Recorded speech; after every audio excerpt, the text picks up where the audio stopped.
You are about to enter the fantasy football show. Please stand by like a boss. Estás entrado al fantasía fútbol novelas. Espera con el patrón.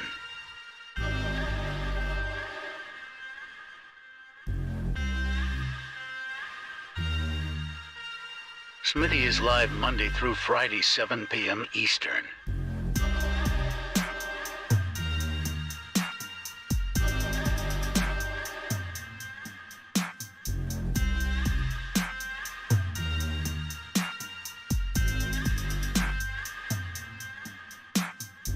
Get on-demand one-on-one text advice with Smitty at thefantasyfootballshow.com.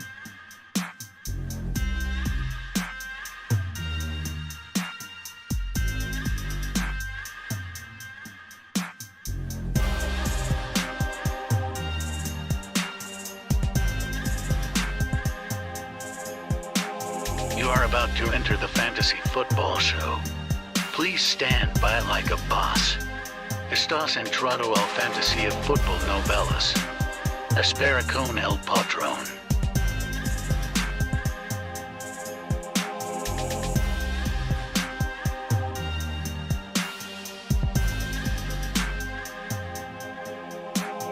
Get on-demand one-on-one text advice with Smitty at thefantasyfootballshow.com.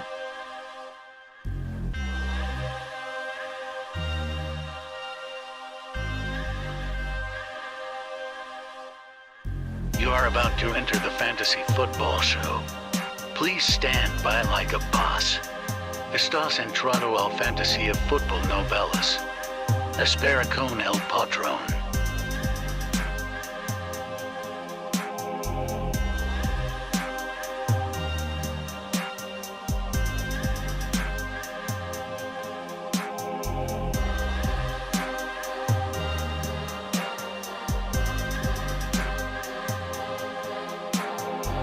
Smitty is live Monday through Friday, 7 p.m. Eastern.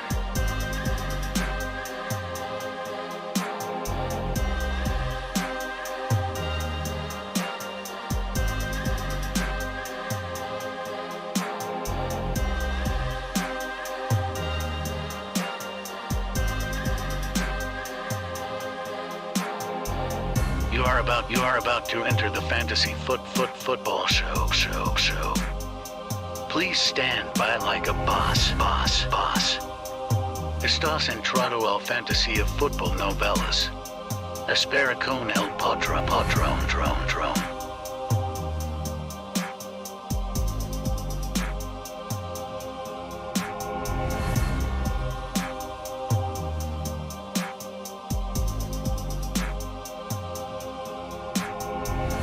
You are about to enter the fantasy football show. Please stand by like a boss. Estás entrado al fantasy. Live from the fantasyfootballshow.com studios. It's the Fantasy From the Fantasy. Show. What's up, everybody? I appreciate you joining me for today's episode of the Fantasy Football Show. We've got a lot of news to dig into. I'm going to hit the intro, and then we're getting down to business, talking about specifically these four guys right here and a whole lot more. So let's go. From the fantasyfootballshow.com news desk, here is your breaking news. Subscribe if you're new. Punch the thumb up button on the way in the door. 60 people already waiting here for breaking news. I love it. We're gonna explode this here, guys, and it's because of you. I work for you, and I'm here to deliver the news. And we've got a little bit of news to talk about.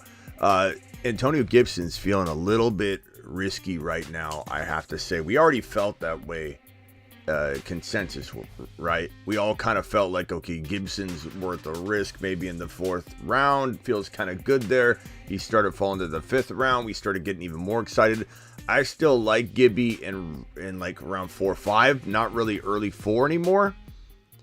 Or I did, and I don't know how I feel right now, because he continues to worry me.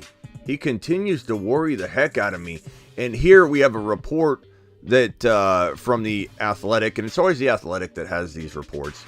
There's a lot of Athletic reporters, so that it tends to be one of the reasons why. But, you know, sometimes they speculate a little more than the average bear.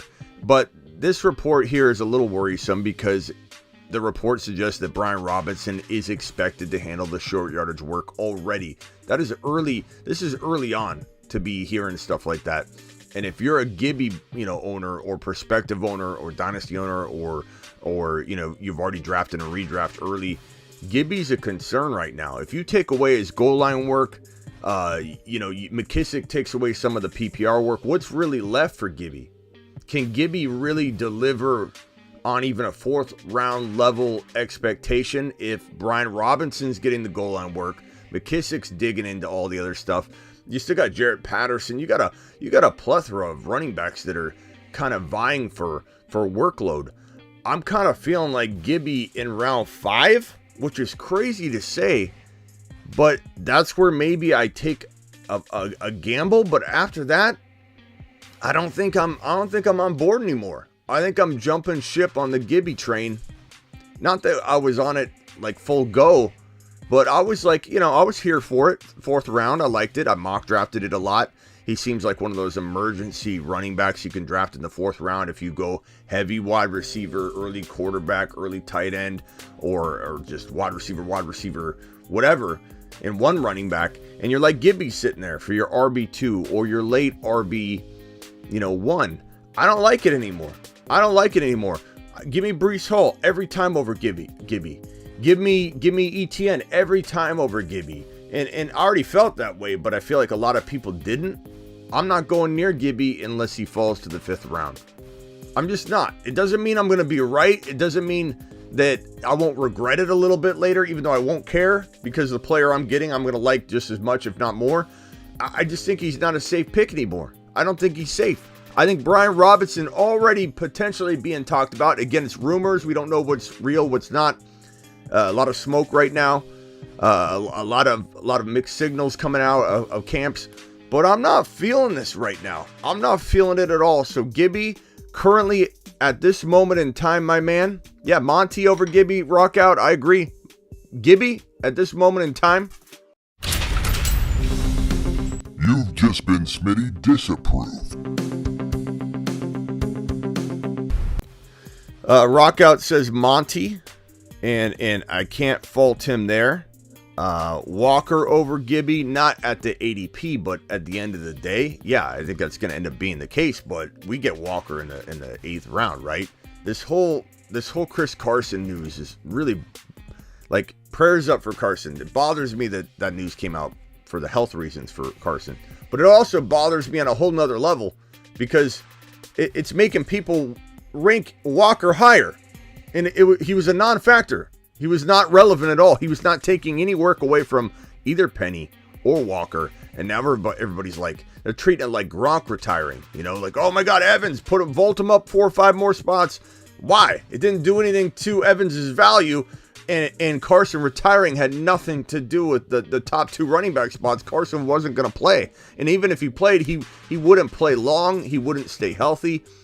That bothers me that Carson's retirement affects Walker because it's irrelevant, but it is. So yes, the answer to this question, the Bruce, is yes. I do like Walker over Gibby, but not draft wise.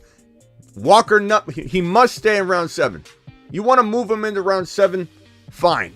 If you're picking at 6.11 and you just don't want to take the chance at the 2 turn picks and you want to shove him into 6.11, whatever. Don't tell me about it. Keep him around 7. Lie to me. Tell me you got him around 7. Don't be grabbing Walker any higher than you have to. You're going to ruin his ADP. We are headed to the moon with Kenneth Walker. We have to be careful not to adjust and mess with his ADP. Thank you to Bruce. Gibby, you know what? Yeah.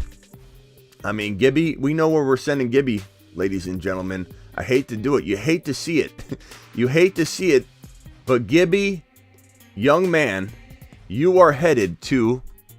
And off he goes to the planet known as Uranus.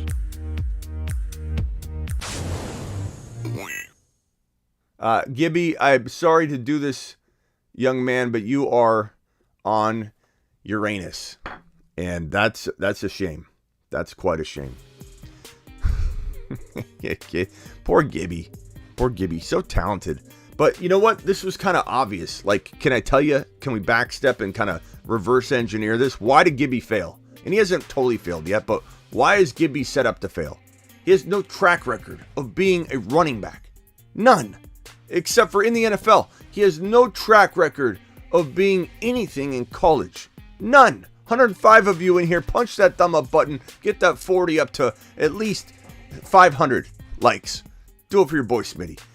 No track record at all. How many receptions did Gibby have in college? Total, his whole college career, about 30 something. How many rushing attempts did Gibby have in college? Total, his entire college career, 30 something. He literally had 30 something carries, 30 receptions, and he gets shoved into a starting running back role in the NFL. There's a reason why that almost never works, because you aren't proven. The track record, the pedigree, the resume. You can hold up as an every down back. You can withstand injuries and you're time tested. You don't have any of that when somebody comes out of nowhere. You don't have any of that. And this is proving to be a reason why you've got to avoid the temptation of thinking this is an outlier when history and stats tell you Gibby will bust on you. He has no track record to be a starting running back for a long period of time in the NFL. And it's like we're seeing it unfold before our very eyes. The exact thing screaming at us. Science. It's like science, like Jesse Pinkman says.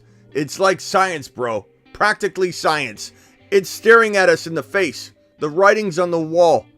Okay? The writing's on the wall. It tells you Gibby didn't do it in college as a running back.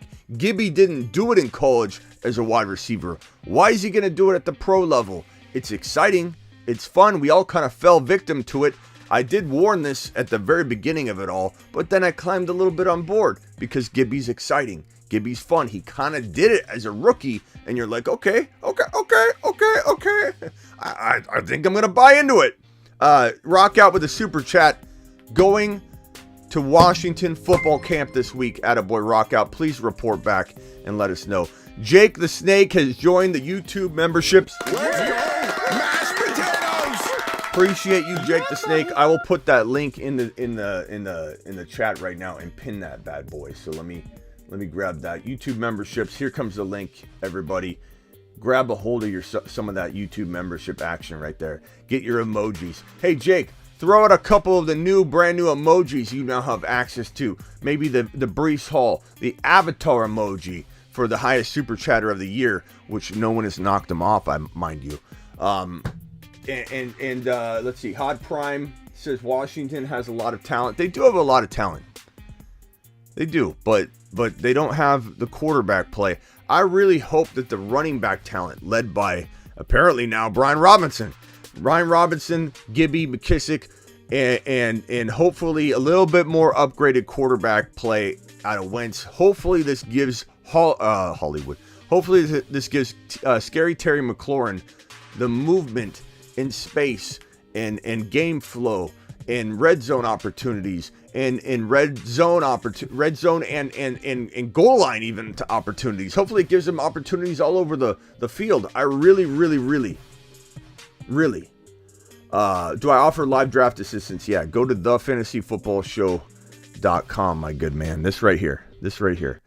Go to thefantasyfootballshow.com. As you can see on there, all the plethora of options, the articles, the rankings, the bold predictions, the trade calculators, the text device, and then also if you scroll down, you will see you can secure an hour draft call with your boy Smitty. So absolutely, go do it. Do it live.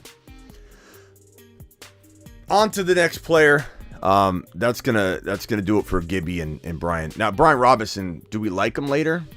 I mean, I guess we kind of do. Kevin Williams has upgraded his YouTube membership to the $9.99 plan, which allows him access to the 2 video calls we do every Sunday at halftime of the morning games as a group. All the $9.99 people, we jump into a video call where you could have your camera turned off and your mic turned off. You could just watch. But your boy Smitty turns the camera and angles it at the marker board, and we write out who are the top pickups of the year who are the top pickups of that week, who are the best trade candidates. We do a Zoom video call at halftime of the morning games, the first set of games on Sunday, and at halftime of the Sunday evening game, the one night game. We do at halftime. 2 video calls. That's what you get when you upgrade your YouTube exclusive membership. That link is pinned in the live chat, and we owe this gentleman a round of applause. Let's go! Mashed potatoes! We also got, you know what, Fallon? Let's give you a round of applause Mashed potatoes! for that super chat you just dropped. The super chat by Fallon says JD is going to have a big year in Washington. And Ramondre is already getting first-team reps. Yeah, we're going to talk about Ramondre in a minute. Ramondre Stevenson might be, maybe headed to the moon. We'll kind of hold off a little bit, save some of that fuel. Fuel costs are very expensive. We might need a little bit more out of Ramondre, but he's buckling up, getting in a shuttle, ready to go, potentially at least to the space station, the holding station, before we send him to the moon. But Ramondre Stevenson is looking pretty good right now, and I loved him last year. If you look at my content, he was one of my win a league, draft him late guys, and he did pretty good. He didn't get enough run. We wanted him to get more starts and more run, but when he's out there, he looked phenomenal. If you remember back his rookie year, and Belichick loves to run rookie running backs. You remember back his rookie year, this guy looked absolutely monstrous out there in the preseason. Ripping off long runs. I knew this guy was special. And they may even trade Damian Harris if there's even a suitor, because Bill drafted more rookies. And he loves his rookies. So it's possible. Brian says, I think you're sleeping on Penny. Not giving him enough respect, man. Well, Brian, that's your opinion, and I appreciate your opinion. But I disagree. What do you want me to say? Penny's an injury-prone player. He's got talent. He was a first-round pick, but he's taken this long to get going. I don't think he stays healthy. Some players, bro, you just get a sense of whether they're capable, at this point in his career, capable of staying healthy on a lengthy full go season. I don't see it for Penny. The odds are stacked against him. A lot of people love underdogs. I don't blame you. It's kind of fun rooting for an underdog. It's kind of fun rooting for somebody that's been counted out, because we all feel like we've been counted out in life. That's why the underdog's such an attractive player to root for, and I get why a lot of it happens. I do it too. But we have to look at this objectively. You have Kenneth Walker, one of the most talented running backs to come out of college in some time. And if you say that's not true, I'm using facts. I'm using stats. And if anybody says it's not true, they're using just their heart, or the inverse of using your heart, or any kind of logic when it comes to predicting or looking at a college player coming out. He literally is one of the best prospects coming out of college we've seen in a long time, at least in a handful of 3 or 4. All the stats are just absolutely insane. Number 1 in forced missed tackles, I think it was 1 or 2. Number 2 in yardage. Number 1 in forced missed tackles. Dude is electric on film. I don't care about the fact that he didn't pull in a lot of passes, because he was busy running for 150 and 200 yards on the ground each game. So he didn't have a lot of time to pull in passes. Not to mention they didn't ask him to do it. It's not like we see that he failed doing it. He went to the combine and looked electric. So I get where you're coming from, but there's not a lot of positives in your argument other than Penny looked really good last year and that he's going to open up as a starter. Those are 2 big things, I'll admit. But you have a guy that you draft as one of the better prospects to come out in a long time. You drafted offensive lineman. You're clearly gearing up the future for the run. And Penny's not the future. Penny's going to be gone. He's got this 1 year left on his contract. Could they try to extend him? Sure. Might he want to stay because he rebounded in Seattle and he feels like this is my home? It could happen. But they just drafted Kenny Walker, and you don't take draft capital that high if your plan isn't to potentially use the player. And I think that if you're using your eyes should tell you that both are good, but Walker is elite capable. He really is. So I think, Brian, you're sleeping on Kenny Walker. You think I'm sleeping on Penny. Let's get the popcorn ready and let's meet up at mid-season and talk about this, Brian. But I appreciate your opinion either way.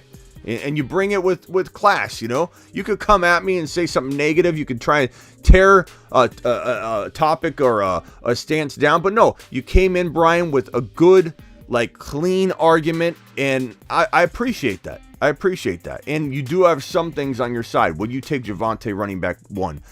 In what, redraft? Dynasty? Like, of course you can't take him as the running back 1. You'd be leaving so much value on the table. He's a second-round pick, which is absolutely... You've just been Smitty approved. Absolutely amazing. Like, I'm ecstatic that he's a second-round pick. If you throw away the opportunity to draft this man as a second-round pick because you hear me talk him up as a potential number 1 overall running back in fantasy football 2022. He could be the number 1 running back in fantasy football. He could be the number 1 running back in fantasy football. Smitty, you can't say it. I can say it, and I did, and I will. And I'll continue to do it because it's my show. And I'm using my eyeballs and my gut instinct to bring you what I can, like I do every single year. That is one of my gut calls. That is what my gut is screaming. He's the number 1, 2, or 3 running back in 2022. I feel like it's inevitable. I feel like the writing is on the wall in this case as well. Now, do you take advantage of the fact that everyone else feels like this guy is not ready, not in a position to do well, worried about Melvin Gordon? You bet your bottom dollar, my Globe HR comm, that you better take advantage of Javonte's value, and you can't take him as running back 1. Now, if your question is dynasty, you still can't take him running back 1. You have to use ADP, a blueprint, not to draft off, but to draft around. Manipulate ADP, use ADP to your advantage, because ADP is a blueprint, not of what you should do, but what others are going to do on average, and it's very, very powerful. So take advantage of ADP data and draft around it, manipulate it, use it to your advantage, and clean up in your draft. All good questions though. Okay, so now with the next topic, this is kind of two players in a row here. Okay, you've got Deebo Samuel. Deebo Samuel is not practicing. DK Metcalf is not practicing. These two individuals are holding in. They're not holding out. 146 of you in here, please punch that thumb up button on your way in the door. Hit that subscribe button if you're new, and wipe your feet at the door. Let's get those feet wiped at the front door. DK Metcalf, he's holding in. Deebo Samuel, he's holding in. What does that mean? Smitty, what are you trying to say? Hold in? What are you, Pam or Pan? Are you saying Pam or are you saying Pam? I'm saying Deebo Samuel and DK Metcalf aren't holding out, they're holding in. For anybody that doesn't know what that term means, it's where you show up so you don't get fined. You hit the field so you get paid. You don't get any kind of fine. You're not holding out, but you're not practicing. You're either a little banged up. Oh, I got a little tightness in my hammy. I'm going to go ahead and sit this out. Quarterbacks could do it, have a more of a potential of doing it for the long term. A guy like Deebo, a guy like DK, look, if they don't play well, the contract they want probably won't be there anyway. DK probably a little more than Deebo. Deebo, there's a lot of concern about. He did it 1 year. Is he going to continue to be that guy? And if he held in for a long period of time, let's say he didn't play week 1 or something, his value would go down and the objective of holding in wouldn't work. So he's holding in very, very temporarily. He's trying to get this deal done this week. He's trying to get this deal done tonight, tomorrow at the very latest. Deebo wants to be on the field. He's running around doing a little bit of this, a little bit of that. But he's not going to go out there and put his body at risk until he gets his contract. And I don't blame him. So I'm glad he's there showing up, holding in. DK Metcalf is showing up, holding in. I kind of feel like these deals might happen side by side because it feels like both of them are on the verge of being signed. I know that both teams want to sign these players. Both players want to sign and get paid. They've been itching to get paid, but both players are probably getting lowballed a little bit in their mind. And I don't know who's getting more lowballed.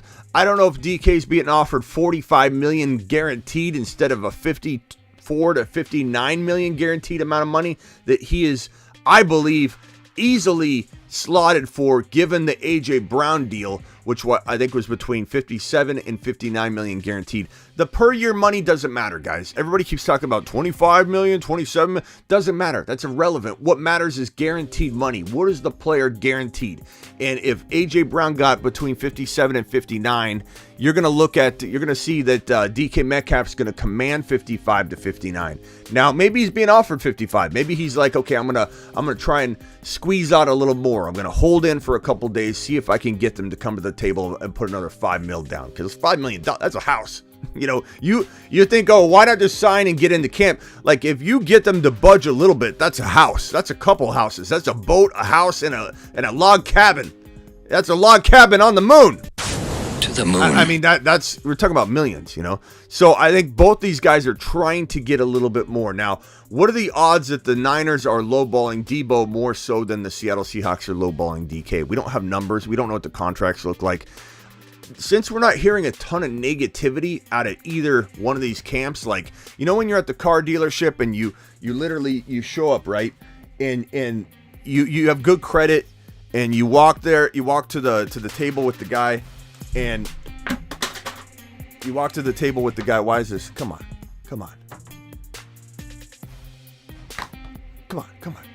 Focus. There we go.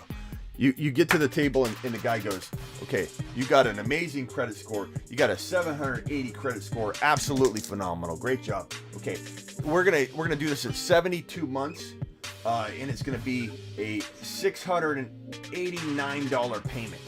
Okay, and you're so offended because you've done your homework, and you're literally, you know that you're deserving of in commanding a $299 payment, a $325, and the dude throws down this disrespectful $689. Everybody knows what I'm talking about. You just want to lick your hand and smack the guy, pull a shirt over his head and knock him over. Like, that's how upset you are. And you get up, you go like this. I'm out of here. And you get up and you walk away from the table. That's what Deebo did. That's what everybody does. You get up, you walk away, you leave.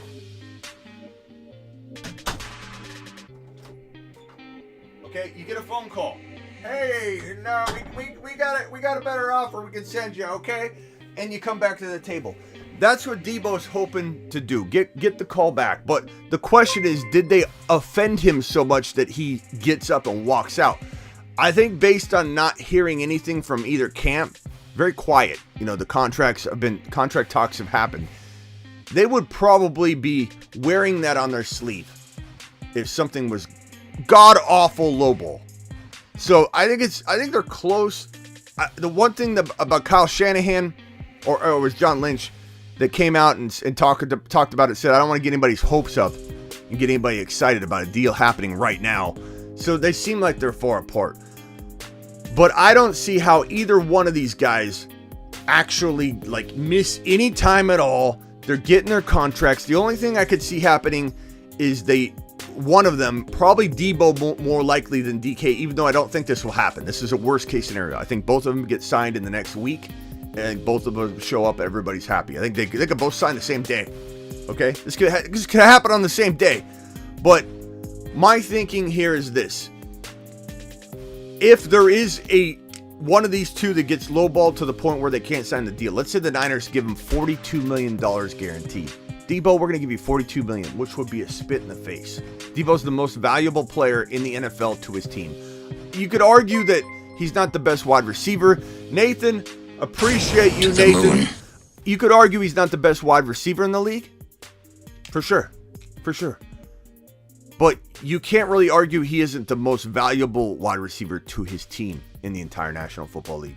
So if they come in and give him anything less than DK's going to get, and DK's going to get probably the same, hopefully, that AJ Brown got, and you got sharing agents here, so a lot of numbers are going to probably be very, very close anyway, because the nature of an agent working with multiple players getting similar deals, these guys are all very similar in talent.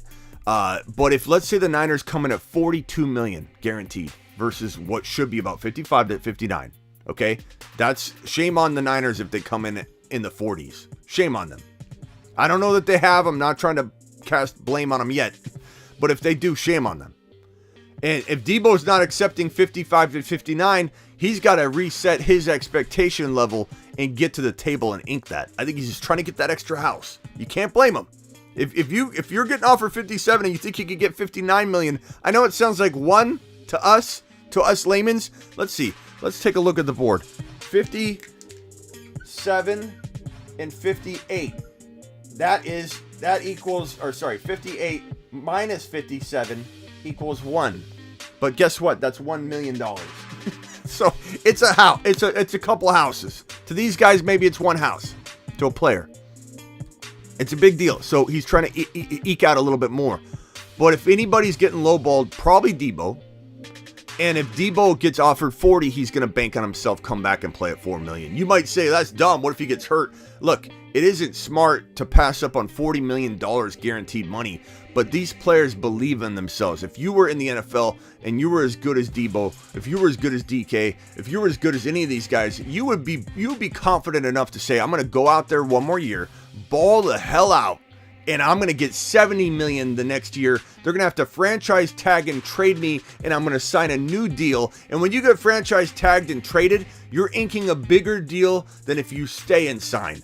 Because the team that's acquiring you is going to offer you a whole lot more to lure you over, because you could literally say, you could tag and trade me, but I'm not playing for you. Teams really overpay for a player when they acquire them in a tag and trade or in a trade and a sign and trade.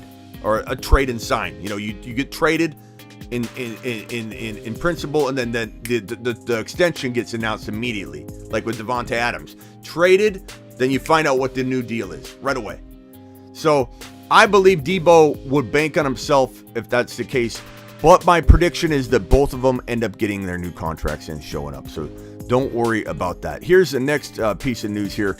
Hollywood Brown, Kingsbury Cardinals coach, doesn't expect Hollywood Brown hamstring to be out for very long.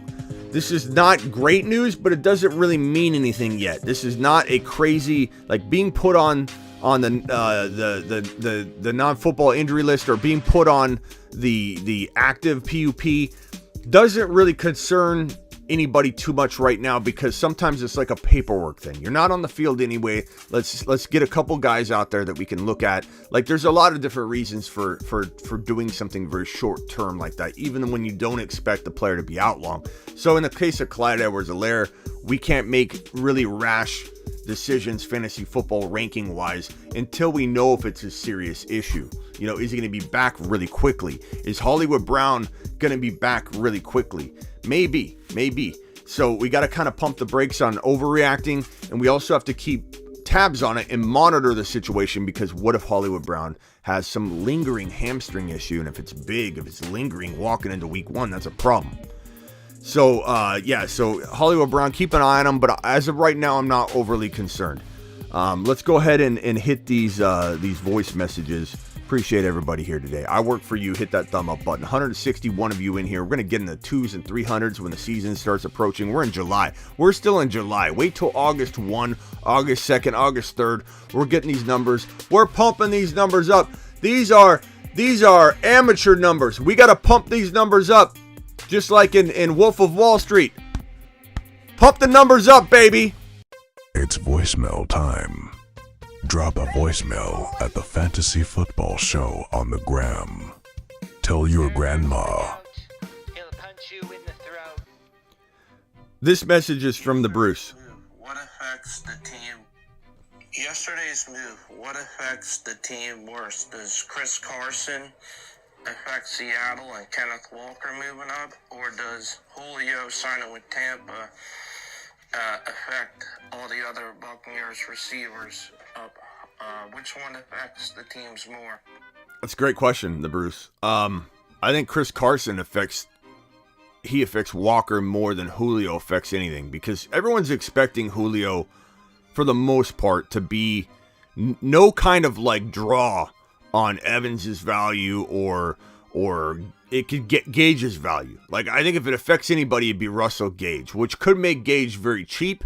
And the fact that we don't, from a logical perspective, don't believe Julio is going to stay healthy, right? We don't. Come on. Someone in here, let me know in the chat. if you really believe Julio is going to stay healthy all year.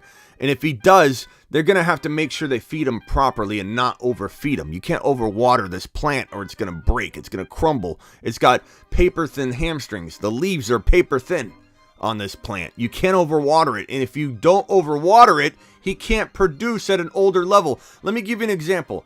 Zeke Elliott. Everybody loves Zeke Elliott. Okay? You got Zeke Elliott. Zeke Elliott is in a position where he's lost a step. Okay? He's not as good as he used to be. It sounds like they want him to be the starter, like without question. Like that news even came out today. There was a couple reports on it. So Zeke Elliott's in a prime position to try and prove naysayers wrong. And you could categorize me as a naysayer to a degree. I still believe Zeke could do well per start.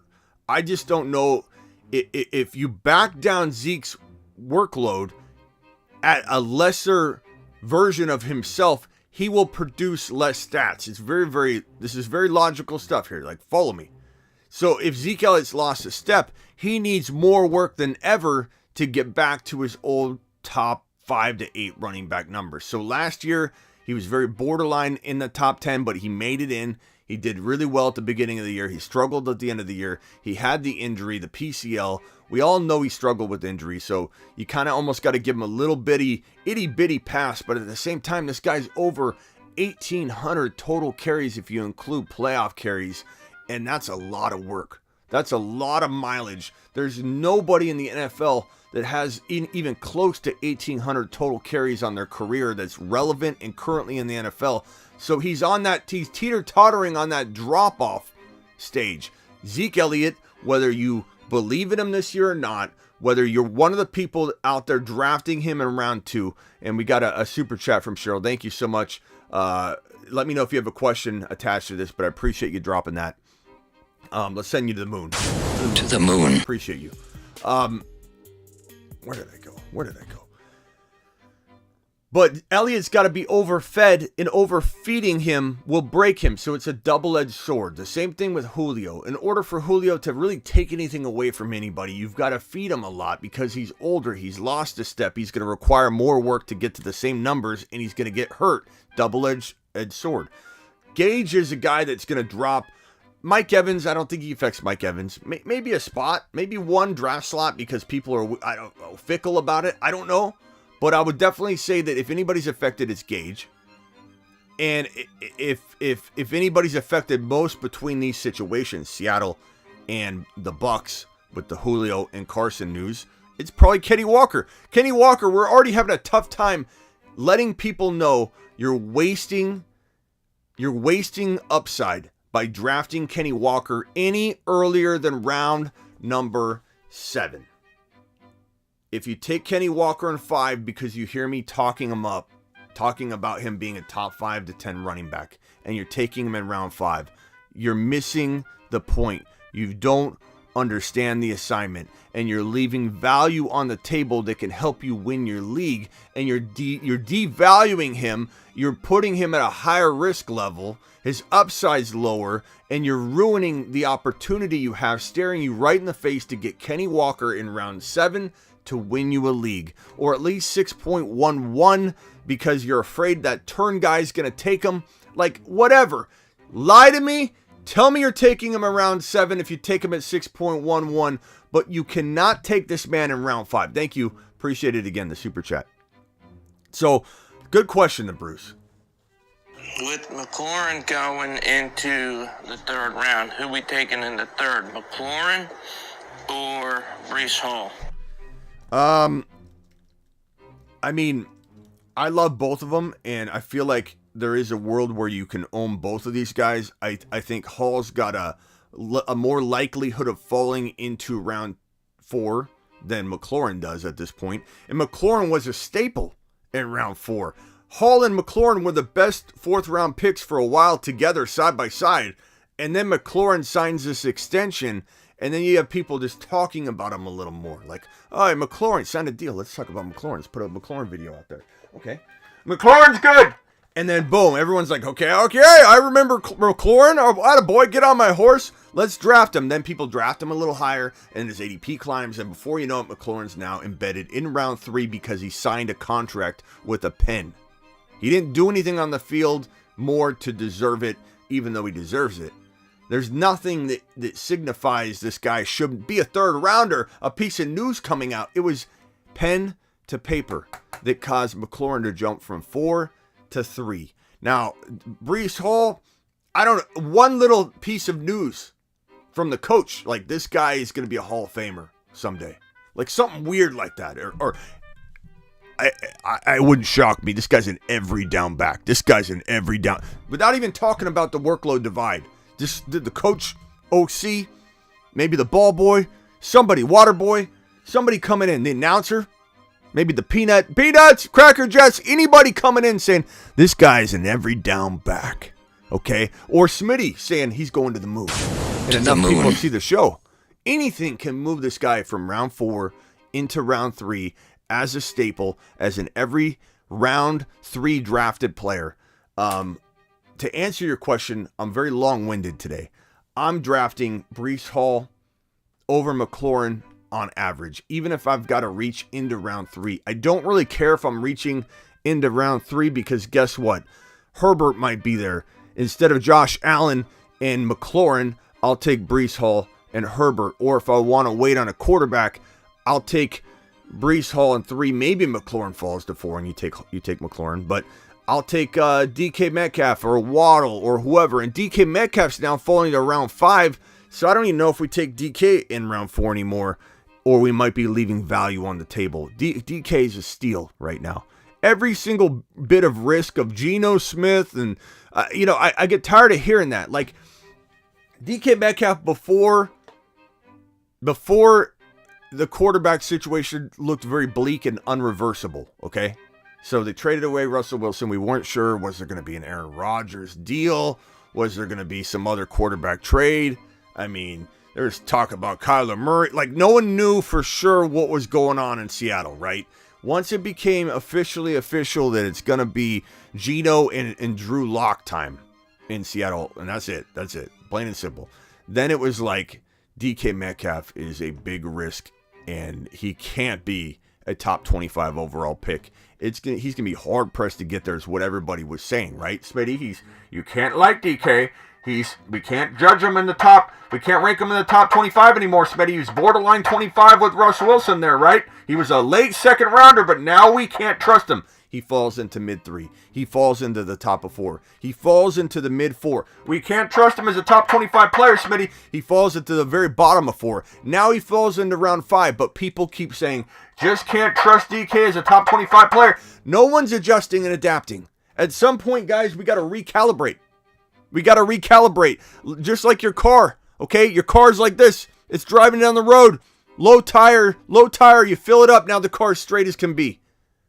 But your calibration says you're low tires. You got to reset it. Sometimes you got to drive into the dealership if you don't know where the button is. But you can reset it on your dashboard through your settings, and then boom, everything's recalibrated. Everybody knows what time it is. For some reason, no one recalibrates. And you got this situation where everyone's talking about DK being an avoid or somebody you don't want to go near because he's got risk attached to him. Who's throwing the football to him? Doesn't matter. Geno Smith proved they have a pretty good connection. DK is the kind of wide receiver that can survive jump ball situations and do really well. Maybe he won't be as good, but guess what? You're paying 5th round value. Why are people talking about DK Metcalf being a risky player? It's going to be tough for him to be a top 25 player when he's going in round 5 now. Round 5. Absolute steal. Jim. Hey, Smitty, what are your thoughts on TJ Hawkinson this year? You know, a lot of people are really high on the potential of the Lions offense. People are high on Swift and high on St. Brown and the long term of Jameson Williams, but I really don't hear a lot of people talking on TJ Hawkinson. He's going into year 4. He should be completely healthy. Can he be a top 5 or 6 tight end, or do you see him kind of being outside of that? He could be. I don't rank him there. There are just a lot of tight ends I like better. I'm still not that I would draft him higher, obviously, okay? But I'm still wanting to own at the cost of entry versus the cost of entry on Hawkinson. I'm wanting to own Freiermuth. I'm wanting to own Dawson Knox. I'm wanting to own Goddard. These are all tight ends I just like better. But I'm not an idiot. I'm going to draft him at the right value, but I like him better. I do. Push comes to shove, I just like him better. And I think Knox is going to outscore Hawkinson this year. Does Hawkinson have a lot of upside? Look, I had Hawkinson ranked higher than anybody across hundreds and hundreds of analysts the year he broke out. Him and Waller is the reason I ranked one there that season in tight end rankings because of this man right here. And I felt like he was going to have a monster breakout year. But a lot of times what happens, and this will probably happen with Dalton Schultz. Dalton Schultz, your boy Smitty's been beating that drum and that mallet longer than anybody on the internet. Dalton Schultz, and now he's in the 5th round. And it's like to the point where like you almost can't even draft him in round 5 because there's other options, that you can take that have that similar like explosion value in Knox and Freiermuth. But once Dalton Schultz, if you can get him in round 6 still, he's a steal. Once he has the year I believe he's going to have and be a top 2 to 3 tight end in 2022, guess what? He will, like a lot of these tight ends that break out, not be someone you draft the next year because now they climb into a very high territory. And we're all about on this show, and I'm about it, is finding the next TJ Hawkinson before he becomes TJ Hawkinson. Talking about Freiermuth, talking about Goddard, talking about Knox, used to talk about Schultz. Now Schultz, everybody loves him. I still love him. Dalton Schultz is one of the Moon Men. So how could you not like him? The Moon Men, dropping loads in outer space.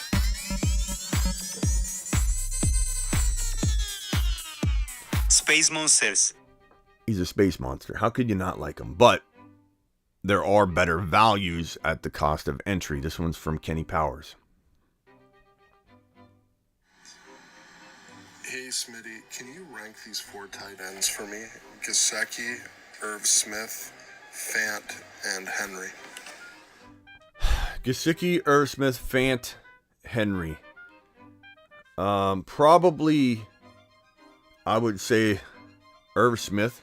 And you don't hear me talk a lot about Irv Smith. I think people are hyping him up a little too much, but man, we can't be ranking these other questionable situations over him. They're all really close though. I mean, Fant, I want to say Fant, but we don't know what's in store for Fant. Like Fant talent-wise, but he's also struggled a little bit with injury now as a questionable quarterback situation. Could see a QB change at some point. I don't think that'll be consistent. Irv Smith probably, Gesicki maybe next, and it's just kind of those are all avoid tight ends for me, bro. I'm going to have a different option. I have Freiermuth in round 10 or Knox in round 9 or 10 or 11. Knox goes in a weird range of 9, 10, 11, 12. Like, I'm not putting myself in that position. I'm just going to tell you right now. Kyle. Hey, Smitty, what's the line of hand for Lenny this year? What's the best you think he'd finish and worst case scenario? For Lenny? Did you say Lenny? Do it live. Do it live. I think you said Lenny. Lenny Fournette in round 4. And you can probably going to get a couple people they'll do that sound, that. Leonard Fournette. He's not falling to round 4. Yeah, I know, Bob. It's where my line in the sand is. My point, Bob, I won't own Fournette in 2022 because my line in the sand is below his ADP by a lot. This guy's going in the 2nd round. And I know he's slimming down and everybody's getting... Look, excuses. Defense mechanisms. Everybody's playing defense on Fournette. Let me tell you, it's getting better. It's getting better. You're talking yourself into Fournette. Do I like Fournette a little bit because he plays in Tampa, because he plays with Tom Brady, because they gave him a new contract? Yeah, but would I take him in round 2? No. Would I take him in round 3? A little quieter, but it's still there. Round 4? I don't know. I mean, this is where my line is. But guess what? I'm drafting Breece Hall over Leonard Fournette every single time. I'm drafting ETN over Fournette every single time. I'm drafting Joe Burrow, who I take in round 5, 6 over Fournette. So the question's tough to answer because my line in the sand probably is round 4, but I still like some guys that go in round 5 better than Fournette. And I know everyone's that loves him is gonna be like, Smitty, he's got I don't care. Like, I don't feel it. I could be wrong. I might be avoiding a guy that's gonna have a great year, but my gut tells me that the disappointment, the pattern recognition of this man, what we've seen him do, the disappointment over and over and over and over, your defensive stance on him over and over, guys. You Fournette lovers out there. Your defensive stance, I get it, but it's defensive. You're playing defense. He's going to get lighter. He's going to be more motivated. He's going to catch footballs. He's not going to be disappointing. He's going to hold off the younger, stronger, better hands in Rachaad White. These are all defensive tactics that you're deploying. And your boy Smitty's standing on the top of the hill going, I could be wrong, and all these things could play out the way you're telling me, but you're down there, and I'm standing up here in Safeville, taking a Breece Hall, who, here, Smitty, Breece hasn't proven anything. I'll take away your ammunition. I don't care. I know Breece Hall's got what it takes. My eyeballs told me so. I don't need to play the same game at every turn. Not everything's the same. Not everything's apples to apples. Breece Hall's a rookie. You can predict things for people before they do it. It's the nature of everything we do. And you're allowed to have Fournette in your second round if you want to. I'm not having him in my second round. I'm not having him in my third round. And I'm taking Rachaad White from all of you Leonard Fournette drafters. I'm sniping him away. And I'll be the one owning Rachaad White when it's Rachaad White season, who happens to be The Moon Men. One of the Moon Men. Dropping loads in outer space. You really think I'm going to take a guy anywhere in a draft when I have his backup as one of the Moon Men? You know what I'm saying? You know what I'm saying? Oh, man, this Lenny Fournette stuff's out of control. Out of control. I just don't even understand it. It's all defense. It's all defense. Let me try and defend him. Coming to work, 260 pounds, dropping footballs, and he's got to work hard at an older age. At an older age, which is not good or healthy for your body. At an older age, he's got to drop LBs, massive amount of LBs to get fit. He's going to be susceptible. His body will be a touch weaker. That's not good for your body when you're going through a camp like he's going through, when you're going through all the workouts he's going through. Dude's more susceptible to injury right now, this very second, than he was at any point last year. And he struggles to stay healthy. Hey, Smitty, what's the line of hand for Lenny this year? Kenny. In Denver. Fant came into the league as a guy who everyone thought was going to stretch the field. He wasn't really used that way in Denver. Drew Lock actually spoke about it the other day, how he thinks that in Seattle he's going to be used more of a deep threat. If that's the case, how do you see that affecting his value if he's actually used properly? You could talk all you want on getting him the football downfield, bro, but you're going to have this quarterback situation ironed out, and Dino Smith's got to prove he can do it for a full year. Locke's got to prove all the doubters wrong. I don't really feel great about anybody but DK, who I know can go up and get a football better than pretty much anybody in the NFL, aside from maybe Jamar Chase, maybe a couple players you could spout off, but like this is a guy, DK, that could probably jump higher than anybody in the NFL, or at least in the wide receiver category. And to me, that's a easy, okay, this guy's going to survive in a bad situation. Whereas I don't know about Lockett, I don't know about Fant. The running game's even a question mark if they can't move the football down the field. That's why Kenny Walker's got built-in risk. And if you don't take advantage of that, you aren't understanding the assignment. Like, if people take Kenny Walker in 5 and then tell me, Smitty, you better be right on Kenny Walker. I took him in 5. I took him in 5, Smitty. You better be right. They're not listening. I respond back. I'm not getting in that boat with you. You made your own bed. I didn't tell you to take Kenny Walker in round 5. I've been beating this mallet over and over and over, telling you you're making a grave mistake, not taking advantage of the built-in risk that Kenny Walker comes with. I'm not a fan of this Fant, situation for this year. Doesn't mean I'll be right. I could definitely be wrong, but I'm definitely not buying into it. Kevin. So I had somebody who I'm in a fantasy league with on social media tell me that there is no way Trey Lance finishes as a top 18 quarterback. And instead of arguing, I just told him take a lap. Take a lap. Am I Smitty approved to tell people to take a lap? Thanks for the super chat. Giddy up. Rushing ability alone makes him a top 10 quarterback. Take a lap. Take a lap. Yeah. Look, Take a lap. this is why your boy Smitty brings psychology and fantasy football together. Fantasy football and psychology. You know, your boy Smitty can dabble in it. I do have a degree in psych, so I'm allowed to dabble a little bit, okay? And this is why I bring psychology into the situation. If analyzing this, two things are happening. One, people are scared to be proven wrong when they've taken a stance over and over and over. Trey Lance is top 5 to 7, top 4 to 7. It really does. Top 4 to 7.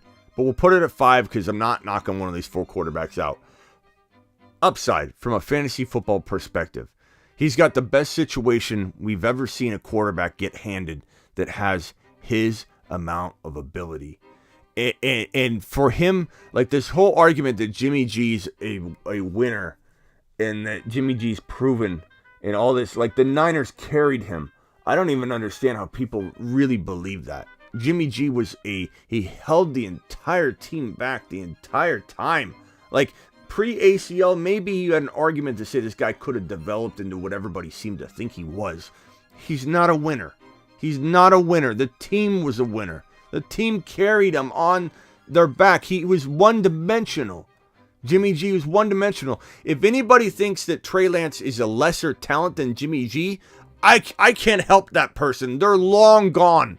They're so far gone. If they think Trey Lance isn't a better talent, like even remotely better. And he's going to walk into this high-powered situation and what? Not produce top 10 quarterback numbers? Are you out of your mind? And if you do see him as good a talent as I do, a potential Patrick Mahomes, a potential Josh Allen, and you can say all you want. You can't say that, Smitty. I can. I will. It's my show, and I just did it. He could be the next Patrick Mahomes. And if you don't like it, enjoy the show. I'm not mad at you. You're not taking a lap. But it's absolutely asinine to overlook this kid's ability, his situation, marrying the two together and looking at the potential outcome that he's looking at. Okay, this outcome is one of those, in a worst case scenario, he does what Jalen Hurts is doing, where he's producing top 5 to 7 fantasy football numbers, which is what most everybody watching right now cares about. And then maybe you critique him as an NFL quarterback. You're never going to win a Super Bowl, whatever. That's your worst case scenario. He delivers on the field because of the arsenal of weaponry at his disposal. And maybe you question his ability to lead the team or whatever. But let me tell you something. This guy's got the moxie. He's got the leadership. He's got the ability to command all of the men in the locker room. He's young. He's 22. He can't even rent a car yet in some states. And this dude's already commanding a football team, and people are already judging him and saying he's going to do this, he's going to do that. He came in and won a very high-pressure, situational game that had playoff implications on the line from a team that everybody rips on in the Houston Texans that just knocked off the Bengals recently. And he comes in and commands an amazing win, looked very good, went through the mental reps of playoffs. This dude had a lot to learn, and he did in his rookie year, despite everybody trying to paint a picture like this is his rookie year or something that he's coming into. Like, he did absorb so much all year, mentally, physically, being on the field multiple times, winning a game that had playoff implications. People are out of their mind. Joe Burrow barely played 10 games, if I remember it was the 10th game or 9th game, and tore his ACL. You could argue that his 10 played games, 9.5 played games, whatever it ended up being, was the same kind of level of effectiveness and growth opportunity as Trey Lance's experience playing less games, but also going through mental playoff reps and going through an entire offseason entire postseason the way he did. I love that people rip on like this, he has 1 year of small college experience. Then you bring up Randy Moss. You bring up other players and people say, oh, you can't do that. Yes, I can. And I just did. But you can't compare Yes, I can. And I just did. And I'll continue to do it. Trey Lance is on his way to the moon. He's also one of The Moon Men. The Moon Men. Dropping loads in outer space. I can only be so clear about this and hammer it home so much. You're either on board or you're not. Don't pretend to be halfway on board later. Don't pretend to be halfway on board later. Please stop comparing Lance to Burrow. He was a Heisman winner. Could be Burrow. He could be Burrow, Aaron. He could be the next Trey Lance and Burrow, Aaron. You know who said it, Aaron? You know who said Burrow would be Burrow? Smitty. You know who said Mahomes would be the next Peyton Manning, and people said Smitty? You can't compare Patrick Mahomes to Peyton Manning, you moron. And you know what I did? I compared them, and guess what happened, Aaron? It happened. I appreciate you. I'm not mad at you. You're not taking a lap, but I won't stop, and I'll continue to do it over and over. Enjoy the ride, and I appreciate whoever just subbed. Yeah, buddy. Please stop. Be out of your minds. You gotta be out of your... Take a lap.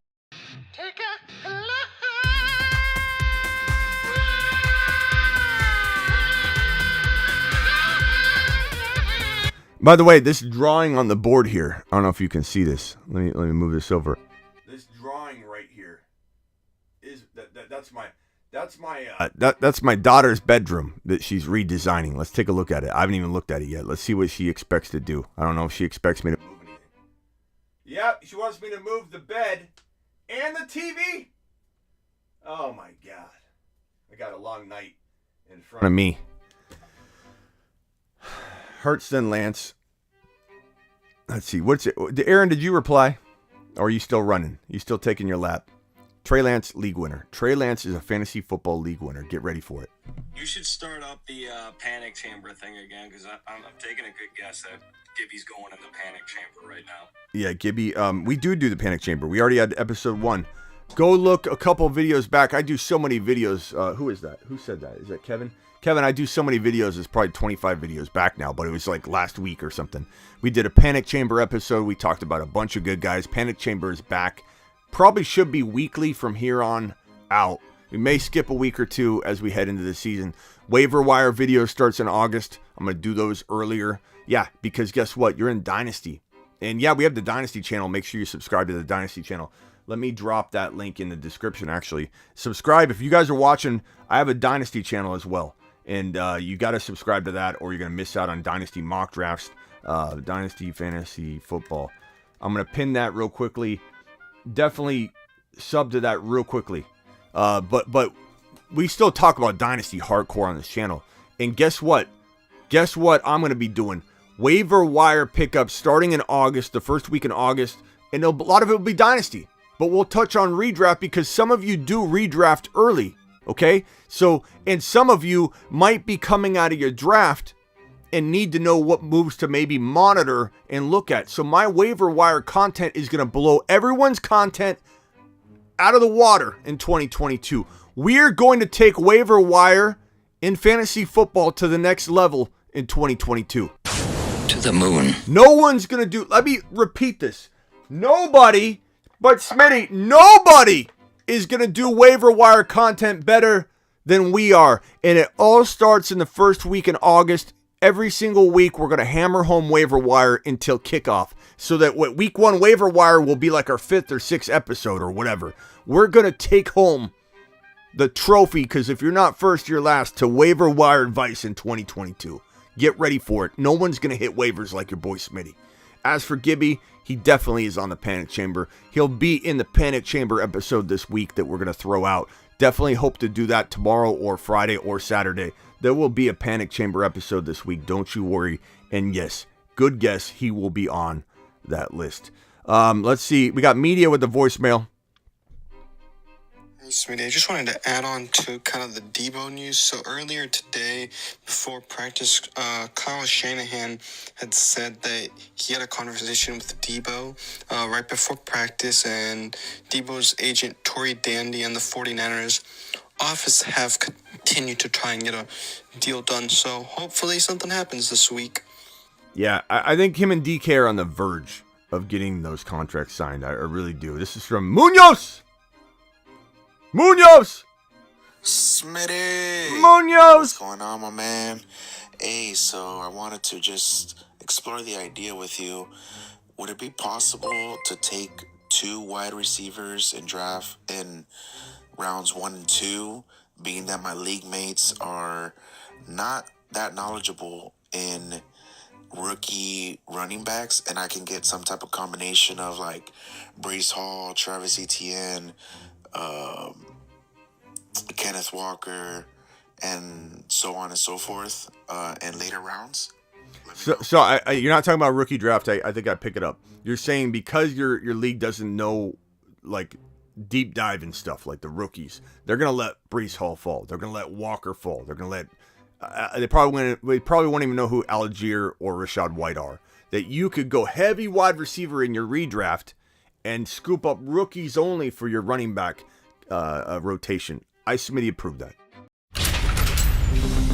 You've just been Smitty approved. Absolutely love the idea. Number one, I love an ETN. They're going to be off ETN probably too, but ETN, Hall, Kenneth Walker, Tony Pollard, Rashad White, Tyler Algier, all these guys, AJ Dillon potentially too, Kareem Hunt as a nice emergency running back 3, or even a really emergency running back 2 rotational piece. Yeah, you should be fine. But let me also say this though, Munoz, because you'll be taking a lap from me if you don't deploy best player available. So I approve this if it's best player available approach. So if you're at number 6 and Jamar Chase to you is the best player available, punch it. If you're sitting there in round 2 and you got Aaron Jones and you got Tyreek Hill and you got Deebo Samuel and you're sitting there and you're like, I'm going to get Chase and Deebo. I'm going to get whatever. Smitty approved. That's when you can deploy that wide receiver pretty effectively. But if you're forcing a wide receiver like Mike Evans at 15 overall, even though some of you are going to say, that's great, I like it's not the value for me. I like Mike Evans a lot lower than that. It doesn't mean that I don't like Mike Evans. I'm just not drafting him where I could still get Swift or Javonte. If Javante's on the board in round 2, anywhere in round 2, he's the number 1 player to take in all of round 2, no matter who falls. I mean, unless Jefferson or Chase or something crazy fell. Like, no, Javonte Williams is the best pick you can find.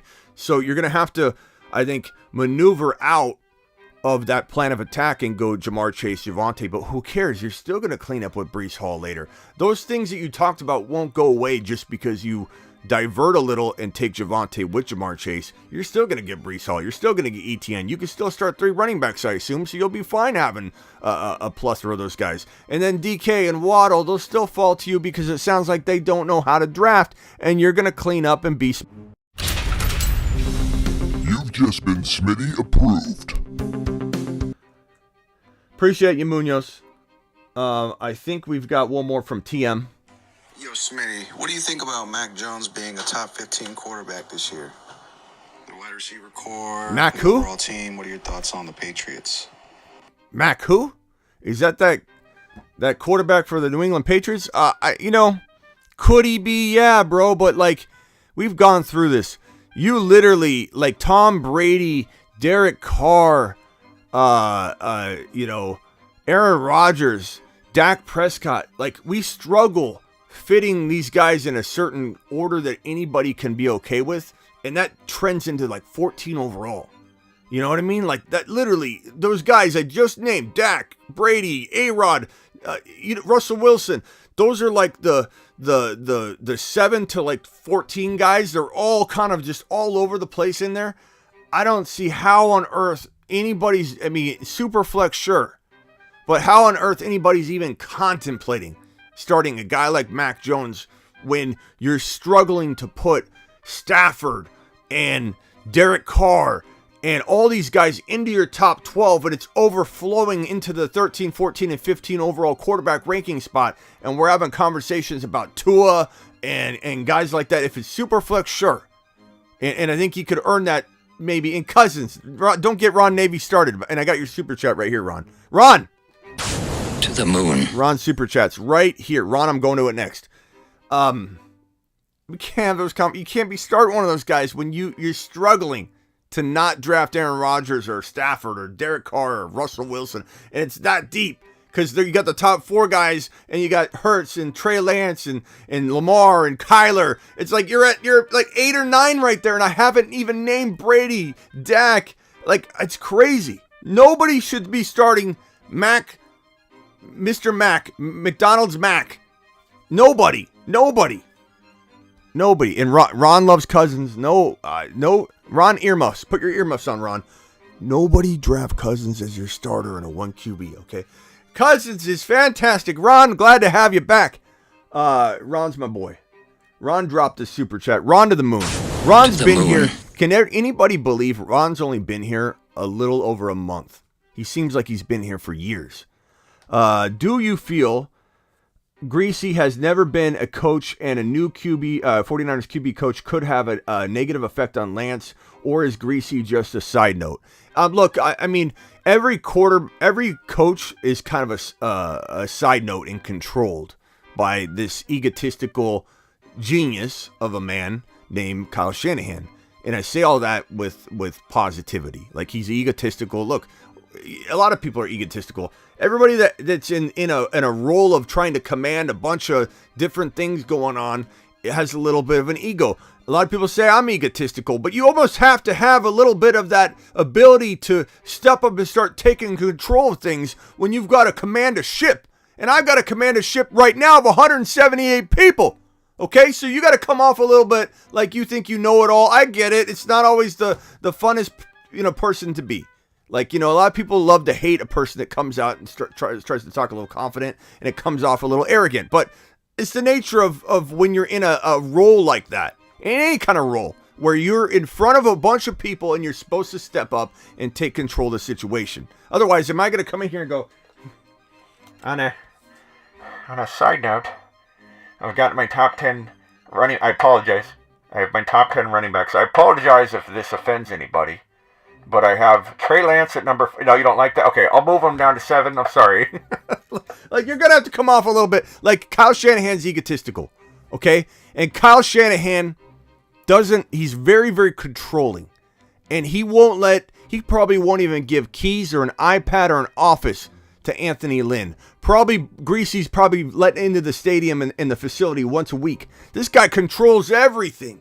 Okay? He controls everything. It's probably why, McDaniel didn't really fight to stay. He probably said, I got to go be my own. I got to fly. Let me fly. You raise me up so I can stand on mountains. So I really believe that Anthony Lynn, as bad as he is, and Niner fans don't know this. Niner fans, Blackbeard, put your earmuffs on, Blackbeard. Niner by nature. All my Niner people in here, please put your earmuffs on real quick. This is going to be painful. Anthony Lynn's garbage. He's garbage. Maybe there's a certain skill he has that Shanahan can pull out of him and literally handcuff him to a pole and say, this is your job. You're gonna stamp this report over and over with his head with a stamp on it and just continue to do one small task that he's really good at. Then Shanahan's capable of that. So could he get the most out of Anthony Lynn and get that one part that Anthony Lynn's good at and get it out of him? Sure, maybe. But Anthony Lynn's not running the offense. He's not deciding what happens. Shanahan decides what happens. So you don't have to freak out and say, Smitty just said he's horrible.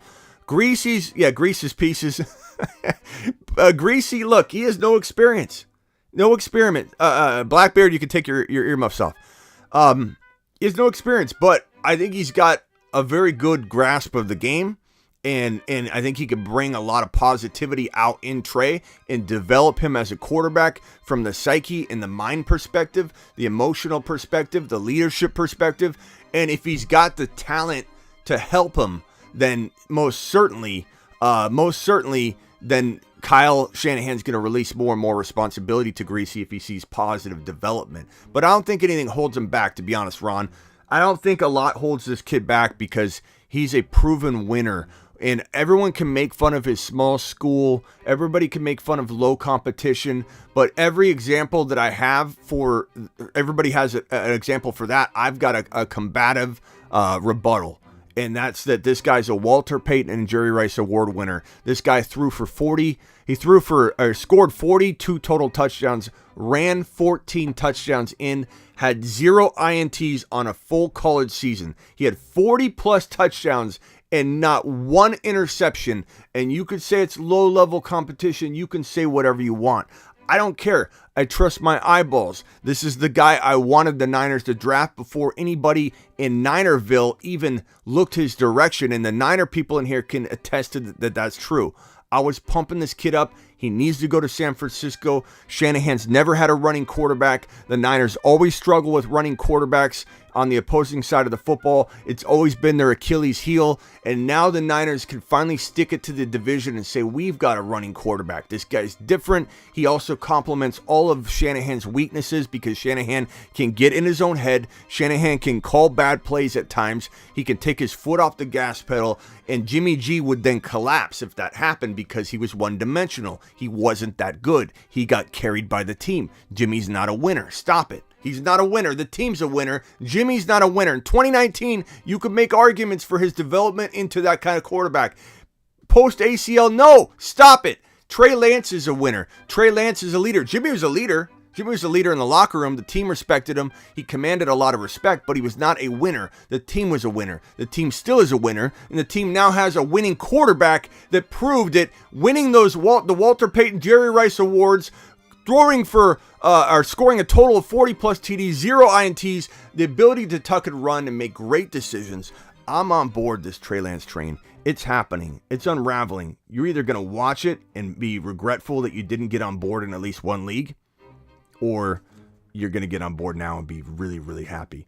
That is all of the questions for today. Appreciate you, Munoz. So thank you for the question, Ron. Thank you for the super chat, Ron. Thank you, everybody, for everything you did today. I'm going to have to call this show short. I got to go on Instagram and do a draft order for an expert league that I'm doing. You guys can join me over there if you want.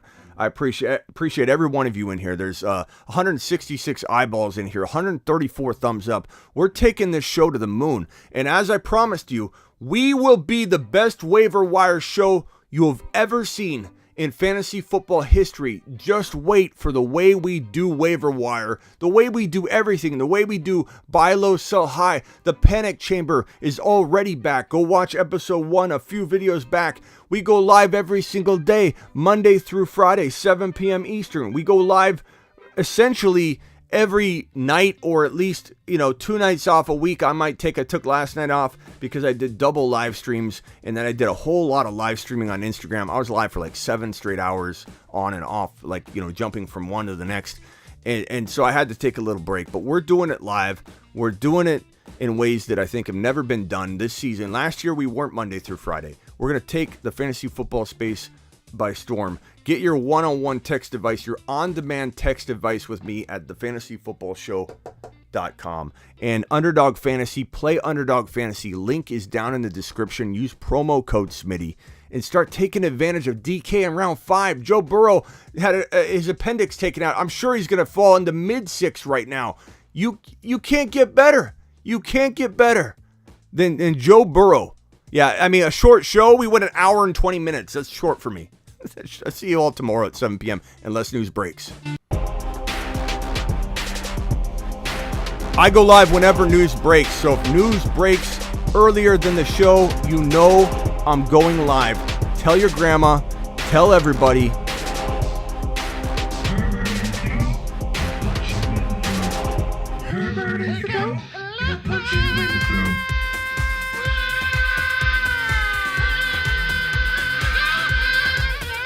People are getting burrowed left and Get breached.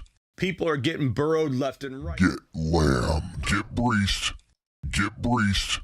Get breached. Get breached.